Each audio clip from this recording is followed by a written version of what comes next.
Imaginez ceci.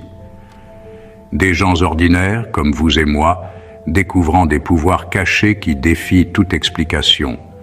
Dans des archives interdites, on y trouve des traces précises d'humains dits normaux, sans lignée royale, sans ascendance divine, sans éducation d'élite, qui ont accédé à des capacités extraordinaires. Télékinésie, clairvoyance, guérison, matérialisation, résistance surnaturelle, ou même la manipulation de la matière par la simple pensée. Et ces cas, ils ont été documentés, catégorisés, puis effacés de l'histoire.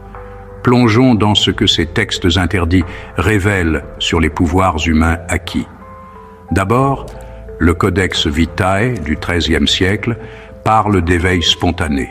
Ce manuscrit, scellé dans la bibliothèque du Vatican, détaille 39 cas d'humains ayant acquis des pouvoirs sans héritage mystique.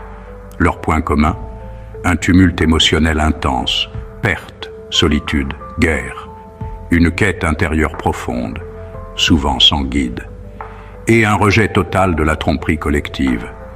L'un d'eux, un boulanger italien, aurait guéri des blessures internes par le toucher.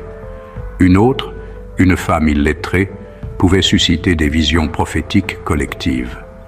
Ensuite, les écrits soufis cachés nous disent que le pouvoir vient du vide.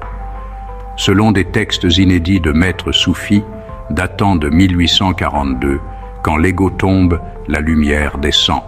Et alors, l'homme commande sans parler. Les pouvoirs ne sont pas donnés de l'extérieur. Ils s'activent quand l'individu abandonne pleinement sa fausse identité. Alors oui, un humain ordinaire peut débloquer des capacités hors du commun, percevoir l'invisible, agir sur la matière par pure intention, s'il navigue dans le vide intérieur sans fuir. La tradition gnostique décrit les humains comme des dieux endormis. Les textes interdits disent « L'homme n'a pas besoin de miracle, il est le miracle, mais il dort. » Ce sommeil est induit par la peur, le conditionnement social, le culte du mental et l'oubli de son origine. Une fois ces voiles tombés, les capacités divines s'activent sans effort. Et que fait l'Église de ces gens? Elle les classe dans un registre secret nommé « anomalies sacrées ». Certains sont intégrés à des ordres secrets, d'autres étiquetés sorciers, possédés ou hérétiques pour les réduire au silence.